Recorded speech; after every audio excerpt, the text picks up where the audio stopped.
आज तक जो हमने पढ़ा है, हमने मैग्नेटिज्म में आज तक जो सारी चीजें पढ़ी हैं, हमने ये पढ़ा सबसे पहले तो कि अगर कहीं ना कहीं पे कोई मैग्नेटिक फील्ड एक्ट कर रही है, तो उस मैग्नेटिक फील्ड में अगर कोई दूसरा मैग्नेट आ गया मान लो गलती से, तो इस दूसरे मैग्नेट पे फोर्स ऑफ अट्रैक्शन या फोर्स ऑफ रिपल्शन लगेगी इस मैग्नेटिक फील्ड की वजह से।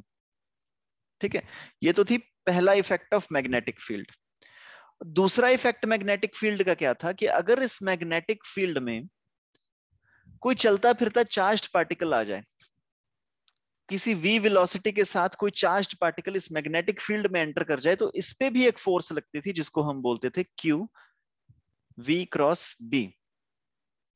ये था मैग्नेटिक फील्ड का दूसरा इफेक्ट।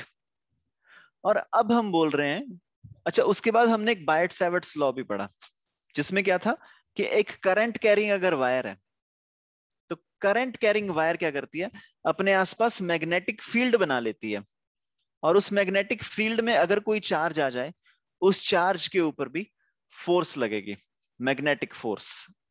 लेकिन आज की क्लास का टॉपिक तुम्हें दिख रहा होगा बिल्कुल ही ऑपोजिट है। आज की क्लास में हम क्या पढ़ेंगे कि force acting on a wire. मतलब कि अगर तुम्हारे पास कोई करंट कैरिंग वायर है, ये जो करंट कैरिंग वायर थी ना हमारे पास, जिसकी वजह से हमेशा किसी और पे फोर्स लगती थी, अब इस करंट कैरिंग वायर के ऊपर ही फोर्स लगेगी इस वायर को अगर हमने प्लेस कर दिया किसी मैग्नेटिक फील्ड के अंदर। सो अगर तुम्हारे पास कोई मैग्नेटिक फील्ड है, उसके अंदर हमने किसी पर्टिकुलर लेंथ की कोई वायर रख दी जिसमें से करंट फ्लो कर रहा है, तो उस पे एक फोर्स लगेगी, एक मैग्नेटिक फोर्स लगेगी। उसके बारे में हम आज की क्लास में पढ़ेंगे। ठीक है, so the topic is force on a current carrying wire. Okay, mark this word on. So this is force on a current carrying wire which is kept in a magnetic field. Okay, पिछले बार क्या हो रहा था, force due to a current carrying wire. In this case we have the force on a current carrying wire. क्या, तो एकदम से देखने में तो ऐसा लग रहा है यार ये नया टॉपिक स्टार्ट हो गया। अब तक करंट कैरिंग वायर की वजह से मैग्नेटिक फील्ड प्रोड्यूस होता था, हमने कैलकुलेट भी की थी मैग्नेटिक फील्ड की वैल्यू। लेकिन ऑल ऑफ अ सडन क्या हो गया कि करंट कैरिंग वायर के ऊपर ही फोर्स लगने वाली है अब। हम्म? तो अगर तुम देखो ये एक्चुअली बहुत ही लॉजिकल है, क्योंकि तुम सोच के देखो, अगर कहीं ना कहीं पे कोई मैग्नेटिक फील्ड है, लेट्स से किसी स्पेस में कुछ मैग्नेटिक फील्ड है which is in the right direction, यहां पे अगर कोई घूमता फिरता चार्ज्ड पार्टिकल आ गया इस मैग्नेटिक फील्ड के अंदर, तो उस चार्ज्ड पार्टिकल पे तो फोर्स लगेगी फॉर श्योर, ये तो हमको पता है। This force would be equal to q times v cross b। या this force would be equal to q times v cross b। ये फोर्स लगेगी किसी घूमते फिरते चार्ज्ड पार्टिकल में जो गलती से मैग्नेटिक फील्ड के अंदर आ गया। और अब तुम ध्यान से सोच के देखो करंट कैरिंग वायर होती क्या है basically. So current carrying wire is basically charged particles moving in a copper wire, right. Current flow कैसे करते हैं, हम इसी को करंट बोलते हैं ना। Current is equal to rate of flow of charge. अगर कहीं से कोई प्रोटॉन फ्लो कर रहा हो, इलेक्ट्रॉन फ्लो कर रहा हो, या फिर अल्फा पार्टिकल फ्लो कर रहा हो, तो हम बोलेंगे कि करंट जा रहा है यहां से।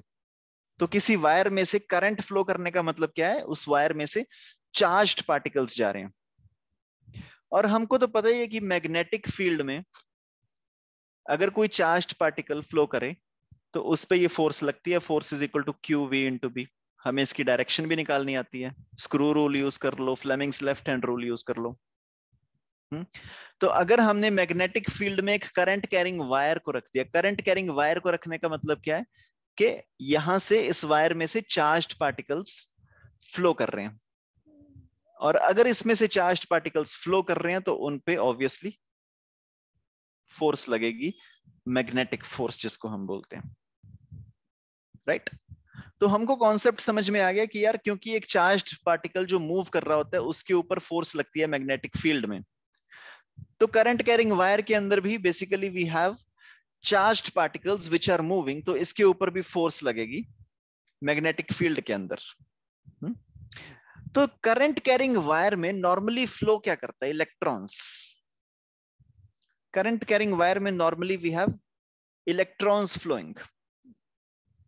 और हमको एक चीज ये भी पता है कि अगर मान लो किसी करंट कैरिंग वायर में हम बोलें कि करंट इस तरीके से जा रहा है, तो क्या हम ये भी बोल सकते हैं कि इसमें जो इलेक्ट्रॉन्स हैं they are flowing in the left direction? We know this right? अगर ये तुमको नहीं पता then please note this. So flow of electrons is always opposite to the flow of current. Direction की बात हो रही है, ठीक है?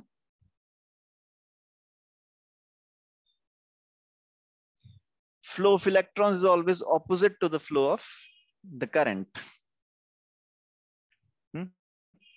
तो अगर किसी डायरेक्शन में करंट फ्लो कर रहा है तो जो इलेक्ट्रॉन्स हैं और you can say the negative charge is flowing in the opposite direction. या फिर हम ये भी बोल सकते हैं कि जो पॉजिटिव चार्ज है, प्रोटॉन्स हैं या फिर पॉजिट्रॉन्स हैं, they are moving in the same direction as current. ठीक है? तो एक चीज तुम हमेशा याद रखना अपने क्वेश्चंस में, जब भी कभी तुम्हें दिया होगा कि current is flowing in the upward direction, तो करंट के ऊपर फ्लो करने का मतलब क्या है? Your positive charge is also flowing in the upward direction like this.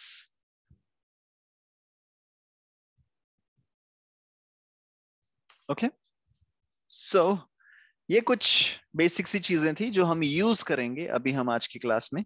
सो अब हम अपना टॉपिक शुरू करने जा रहे हैं and the name of the topic is force on a current carrying wire due to a magnetic field. तो सबसे पहले तो हम क्या करते हैं, एक मैग्नेटिक फील्ड बना लेते हैं.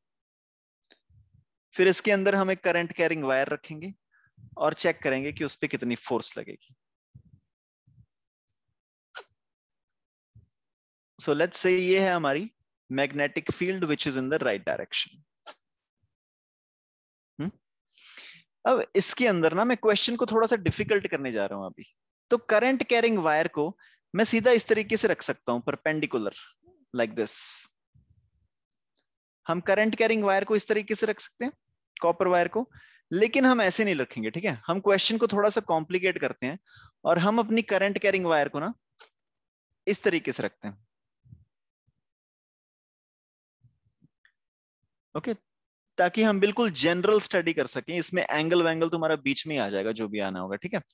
This is the current carrying wire और इसमें से जो तुम्हारा करंट फ्लो कर रहा है, that value of current you can say is equal to I. इसमें से let's say I current flow कर रहा है और हमें कैलकुलेट करना है इस मैग्नेटिक फील्ड में रखी हुई वायर जिसमें से आई करंट फ्लो कर रहा है, इस पे कितनी फोर्स लगेगी इस मैग्नेटिक फील्ड की वजह से. ओके, सो सबसे पहले हम क्या करेंगे, सबसे अच्छा एक चीज बताओ. सबसे पहले तो अगर किसी वायर में करंट फ्लो कर रहा है, तो उसमें कुछ चार्ज्ड पार्टिकल्स मूव कर रहे होंगे और उन चार्ज्ड पार्टिकल की जो मीन वेलोसिटी होगी उसको क्या हम ड्रिफ्ट वेलोसिटी बोलते हैं. ये हमने पढ़ रखा है ऑलरेडी. हमने पढ़ा था ना एक बार कि current flowing in a wire is basically equal to drift velocity multiplied by the value of the charged particle multiplied by the number of free electrons per unit volume multiplied by area of the wire. ये हमने already पढ़ रखा है. ठीक है? Okay, so I is equal to VENA, जहां पे E is the charge on an electron, A is the area of the wire, N is very important. N is the number of free electrons per unit volume. Okay, very important. This is per unit volume. And your VD is the drift velocity, या फिर तुम इसको बोल सकते हो average velocity of the charged particles. ठीक है? और I is the current which is flowing in the wire. Okay, अब इस पूरी करंट में से, अब इस पूरी वायर में से चार्ज्ड पार्टिकल्स फ्लो कर रहे हैं और हमें कैलकुलेट करना है उन सारे चार्ज्ड पार्टिकल्स की वजह से what will be the value of the magnetic force. सबसे पहले तो तुम सोच के देखो, अगर यहाँ पे ये पूरी वायर ना होती, सिर्फ एक ही चार्ज्ड पार्टिकल होता क्यू, और वो इस तरीके से फ्लो कर रहा होता, तो क्या हम ये बोल सकते थे कि force on this one charged particle would be equal to q times v cross b? ये तो हमने ऑलरेडी पढ़ी रखे है ना। So force on just one charged particle would be equal to q into v cross b. अब हमको basically ये कैलकुलेट करना है कि टोटल चार्ज्ड पार्टिकल्स हैं कितने, इसमें पूरी वायर के अंदर टोटल चार्ज्ड पार्टिकल्स कितने होंगे।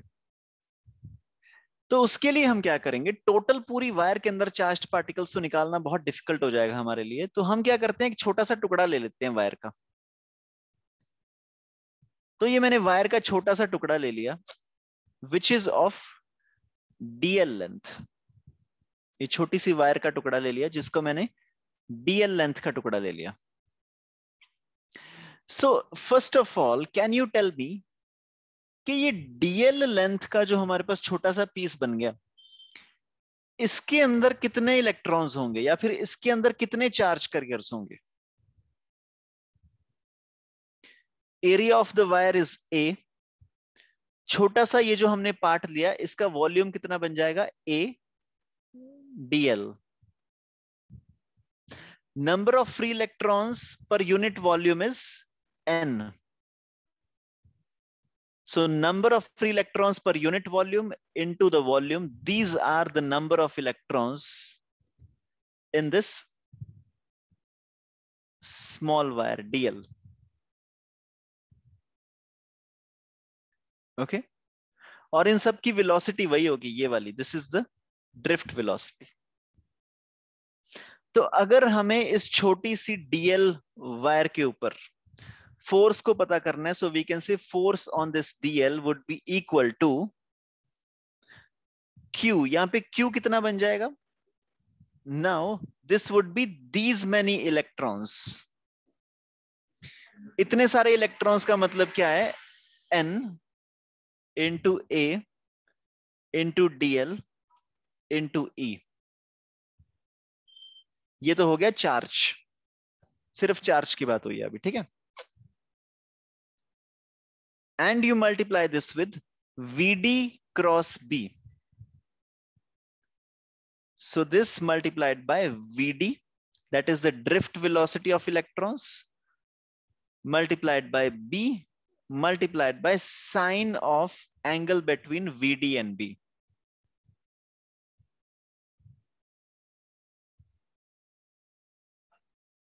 ठीक है जी। ये तो होगी जो फोर्स लगेगी छोटे से DL पार्ट के ऊपर, but this is a very small force, क्योंकि हमने सिर्फ DL लिया तो इसको हम लिख सकते हैं DF। तो जो पूरे के ऊपर फोर्स लगेगी, वो पूरे के ऊपर फोर्स लगेगी, तुम दोनों साइड पे इंटीग्रेट कर दो, DF would be equal to integration of NA DL E VD B sine theta. Okay, अगर पूरा तुम फॉलो कर रहे हो एक बार मेरे को थम्स अप देना, मुझे पता चल जाएगा। ठीक है, वैसे तो काफी सिंपल है।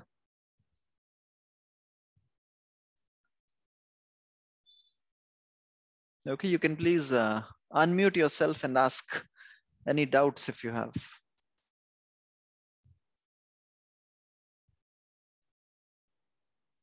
ठीक है, हम छोटी सी हमने एक वायर ले ली है DL लेंथ की। उस DL लेंथ की वायर में जितने भी चार्ज्ड पार्टिकल्स होंगे, उन चार्ज्ड पार्टिकल्स की वजह से हम कैलकुलेट कर रहे हैं सबसे पहले कि कितनी फोर्स लगेगी उस छोटे से DL लेंथ पे। अब हम इसको इंटीग्रेट करेंगे पूरी वायर के लिए, तो यहां पे आ जाएगा योर कंप्लीट फोर्स F। इसके अंदर जो जो चीज कांस्टेंट है उसको हम बाहर निकाल लेते हैं। सो N is the number of free electrons पर यूनिट वॉल्यूम, ये एक कांस्टेंट है। नंबर ऑफ फ्री इलेक्ट्रॉन्स पर unit volume is a constant, इसको बाहर निकाल लेते हैं। A is the area of the wire, इसको बाहर निकाल लेते हैं। dl की इंटीग्रेशन L बन जाएगी, इसको अभी अंदर ही रहने देते हैं। E is the charge on one electron. Drift velocity, drift velocity is the average velocity of all the electrons, तो एवरेज वेलोसिटी तो सेम ही रहेगी ना, तो इसको हम Vd बाहर ले लेते हैं, multiplied by B। B is the magnetic field, सब पार्टिकल्स के लिए सेम ही है, ये भी बाहर आ जाएगा। साइन थीटा चेक करके देखो, सारे चार्ज पार्टिकल्स के लिए साइन थीटा भी सेम है, क्योंकि सारे के सारे चार्ज पार्टिकल्स इस तरीके से फ्लो कर रहे हैं और सबका एंगल मैग्नेटिक फील्ड के साथ थीटा डिग्री है, तो साइन थीटा भी बाहर आ जाएगा, multiplied by integration of dl which is equal to the complete length l। अगर पूरी वायर की लेंथ l है, so this would be L।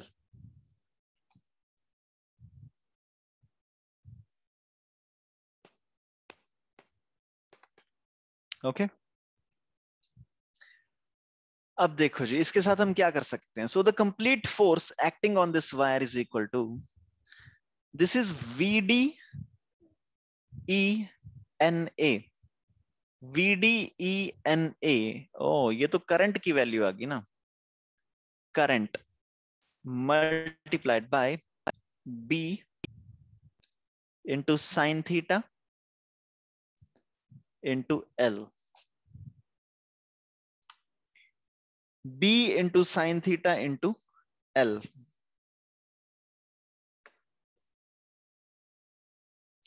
तो क्या हम इसको लिख सकते हैं, that this will be equal to current multiplied by L cross B। B L sin theta को मैंने लिख दिया L cross B।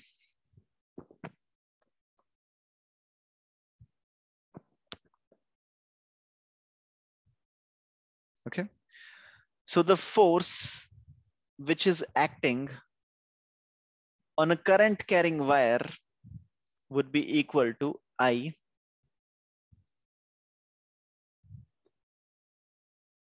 L cross B,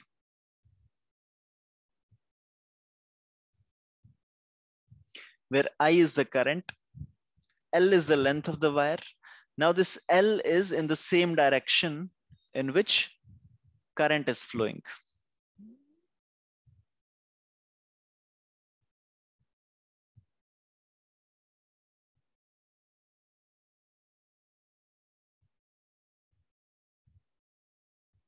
Okay, और जब हमारे पास पुराने वाला केस था, पुराने वाले केस में क्या हो रहा था, मैग्नेटिक फील्ड के अंदर एक चार्ज्ड पार्टिकल इस तरीके से घूमता हुआ आ गया था। उस केस में हमारी फोर्स क्या थी, force was equal to Q V cross B, ये अलग था, ठीक है। जब हमारा चार्ज्ड पार्टिकल घूमता फिरता मैग्नेटिक फील्ड में आ गया था, उस पे फोर्स एक्ट कर रही थी charge, that is a Q multiplied by V cross B। अब इस केस में क्या है, करंट कैरिंग वायर जो यहाँ पे रखी हुई है, उस करंट कैरिंग वायर पे जो फोर्स एक्ट करेगी that will be equal to I L cross B।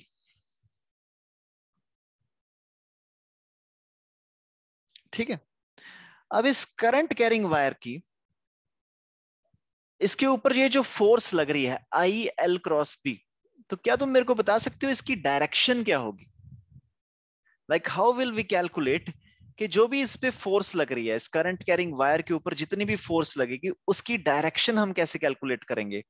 तो उसकी डायरेक्शन कैलकुलेट करने के लिए तुम ये मान लो कि पूरा का पूरा ये करंट नहीं फ्लो कर रहा है, इस करंट की जगह पे सिर्फ एक ही चार्ज्ड पार्टिकल है जो इस डायरेक्शन में फ्लो कर रहा है। Just a charged particle flowing in this direction and magnetic field is in this direction. तो हम करंट कैसे निकालेंगे, using Fleming's left hand rule. So you place your forefinger in the direction of the magnetic field. You place the middle finger in the direction of the charge moving. Middle finger in the direction of the charge moving. इस case में क्या होगा, middle finger will be in the direction of current, क्योंकि current की direction में charge move कर रहा है ना, या फिर middle finger is in the direction of length. तो जो तुम्हारा थंब पॉइंट करेगा that will give you the direction of the force. Okay, all good. So सबसे पहले तो just take a couple of minutes, इसको नोट कर लो, और जब ये नोट हो गया then give me a thumbs up and then will start doing questions of this. Okay,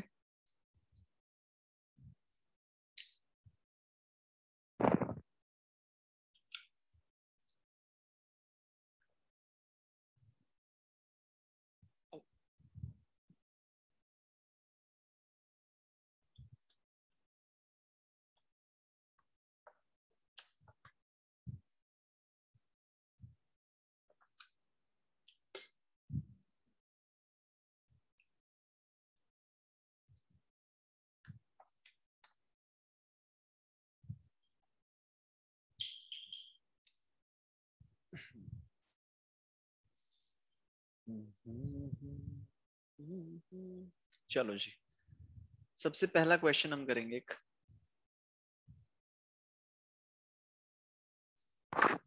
इसमें क्या है कि मैं तुमको एक मैग्नेटिक फील्ड देता हूं, उसमें करंट कैरिंग वायर को भी प्लेस करके देता हूं, तुमको कैलकुलेट करना है कि कितनी फोर्स लगेगी। सबसे पहले जो मैग्नेटिक फील्ड है, let's say this magnetic field is into the paper.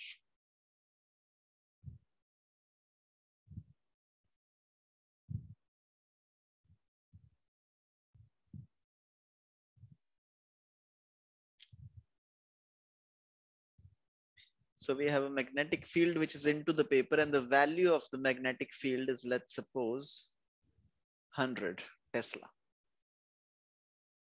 Okay, and this is into the paper. इस मैग्नेटिक फील्ड के अंदर मैं क्या कर रहा हूँ, एक करंट कैरिंग वायर रख रहा हूं मैं। सो करंट कैरिंग वायर को ना मैं कुछ इस तरीके से रख रहा हूँ, कुछ टिल्ट करके। सो this is the current carrying wire inside this magnetic field. और ये जो करंट कैरिंग वायर है, ये हॉरिजॉन्टल के साथ एंगल बना रही है 30 डिग्रीज। और इस करंट कैरिंग वायर में जो करंट फ्लो कर रहा है I, that is equal to 2 ampere. Current flowing in the current carrying wire is 2 ampere. ठीक है जी। और क्या चाहिए तुमको, लेंथ चाहिए होगी, है ना। So length of the wire is 10 metres.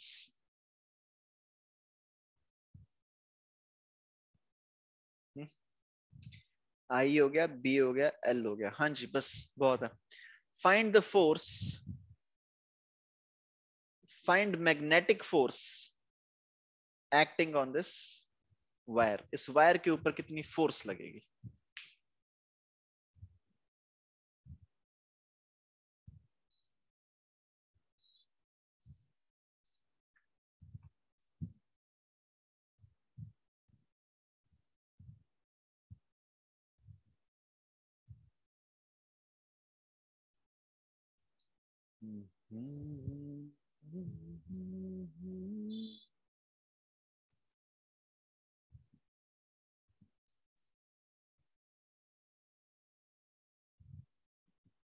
Direction भी बतानी पड़ेगी तुमको एंड में।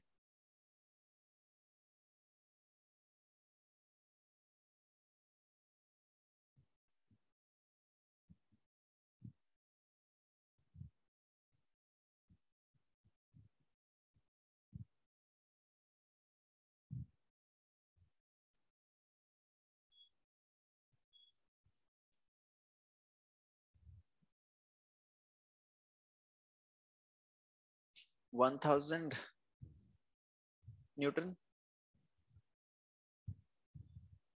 जितना मैंने कैलकुलेट किया अपने दिमाग में।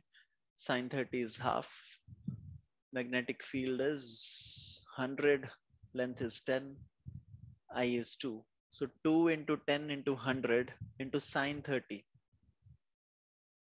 which is 1000.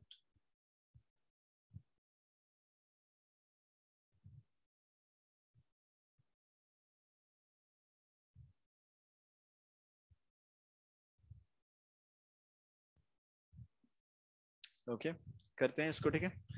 So जो फोर्स इस पे लगेगी, that force would be equal to, according to the formula that we have just derived, would be I into L cross B. So this would be I into L cross B. Current is equal to 2 ampere. L cross B, that means L into B into sine of theta, which is equal to 2 into length कितनी दे रखी है 10 into magnetic field कितना दे रखा है 100 into sine of 30 degree, which is half. So this gives me 1000 Newton. Simple enough. Please give me a thumbs up.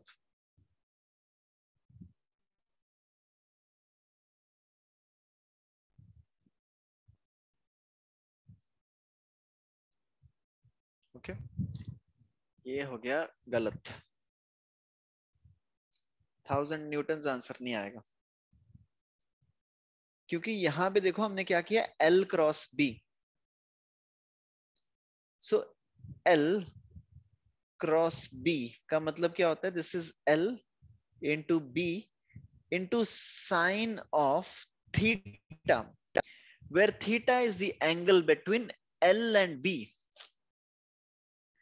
Theta is the angle between length of the wire and the direction of magnetic field. So length of the wire क्या है, ये, this angle, and magnetic field कहाँ है, into the paper. So magnetic field is into the paper like this.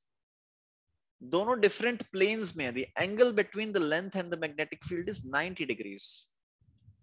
So this would be length into magnetic field into sine of 90, which is 1. So this would be 1000. L cross B की value आ गई 1000. इसको 2 के साथ multiply करोगे, you would be getting 2000 Newton.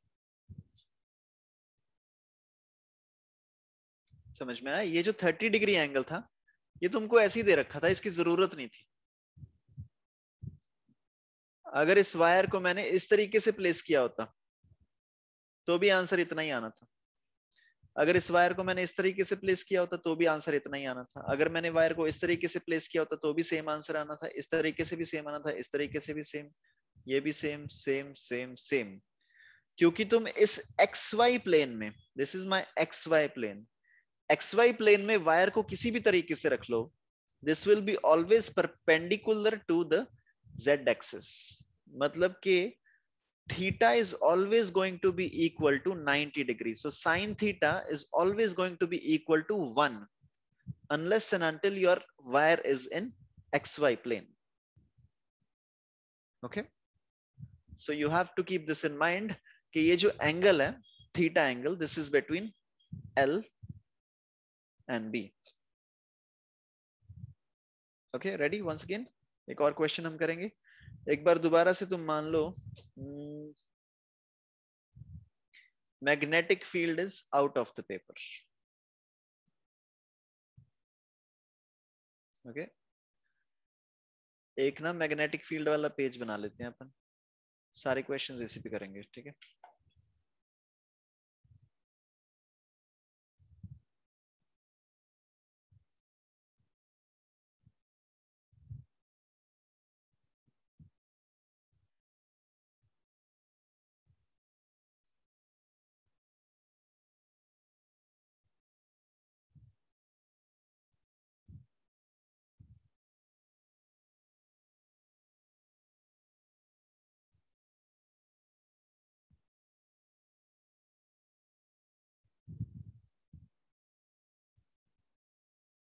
Okay, so this is our magnetic field.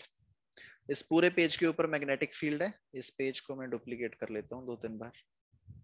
Okay, इस magnetic field वाले page में एक मान लो करंट कैरिंग वायर पड़ी है, and the current carrying wire is like this. अच्छा यार, एक चीज रह गई पिछले वाले क्वेश्चन में. ये तो हमने निकाल दिया 2000 Newton. 2000 Newton is the force acting on this current carrying wire. लेकिन ये 2000 न्यूटन किस डायरेक्शन में एक्ट कर रहा है. So this 2000 Newton is acting in which direction? ये हमारी ओरिजिनल वायर ये वाली थी.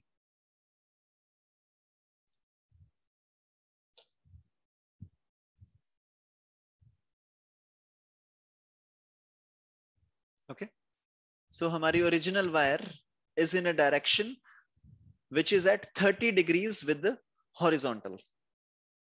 So original wire is at an angle of 30 degrees with the horizontal. और हमें कैलकुलेट करना है कि जो हमारी फोर्स आई है 2000 Newton, this is the original wire, okay, which is at an angle of 30 degrees.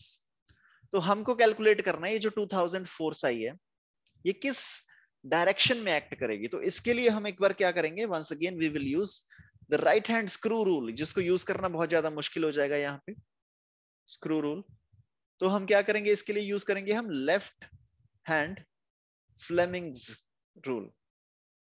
So left hand Fleming rule का मतलब क्या है, फोर फिंगर को मैं पॉइंट करूंगा into the paper because this is magnetic field into the paper, and my middle finger will point in the direction of the current. तो middle finger को direction of the current की point करने के लिए मेरे को थोड़ा सा इस तरह से रोटेट करनी पड़ेगी middle finger. So now my thumb is actually pointing in this direction. So this is the direction of the force, and what is the value of the force? 2000 Newton. So basically force की direction निकालने में हमने कुछ भी change नहीं किया, अभी भी हम सेम चीज यूज कर रहे हैं, that is the Fleming's left hand rule. Okay, तो अगला क्वेश्चन हम करेंगे. सो अब मैंने क्या किया, मैग्नेटिक फील्ड बदल दी. In this case the magnetic field is out of the paper, and let's say your current carrying wire is, किस तरीके से बनाए, बिल्कुल सीधा सीधा बनाते हैं. लेट्स से ये तुम्हारी करंट कैरिंग वायर है. Length of this wire is, let's say, 25 meters. And the current flowing in this wire is, let's say, 10 ampere. और ये जो मैग्नेटिक फील्ड तुमको दे रखा है, let's say this is 100 Tesla out of the paper. So बताओ इस wire पे force कहां लगेगी और किस डायरेक्शन में लगेगी.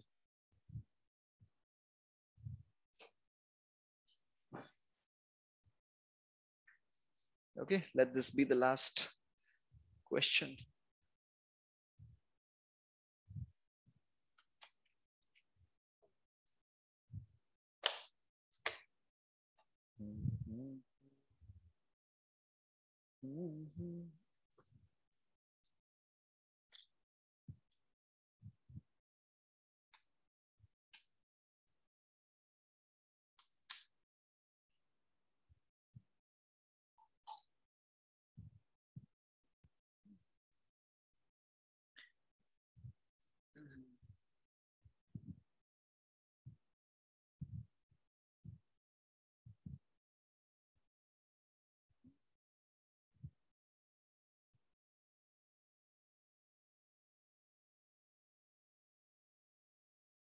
थोड़ा सा बड़ा लिखना पड़ेगा हमको. This is 25 meters. करंट जो फ्लो कर रहा है इसमें से, that is 10 ampere.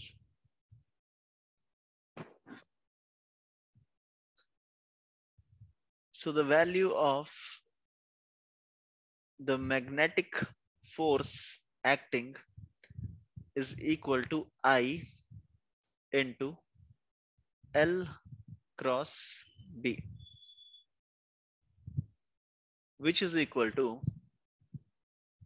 करंट कितना फ्लो कर रहा है 10, लेंथ इस वायर की कितनी है 25, into magnetic field is how much 100, multiplied by sine of angle between magnetic field and wire. Magnetic field is out of the paper, wire is in the positive direction, so this would be sine of 90 degree, which is equal to 1.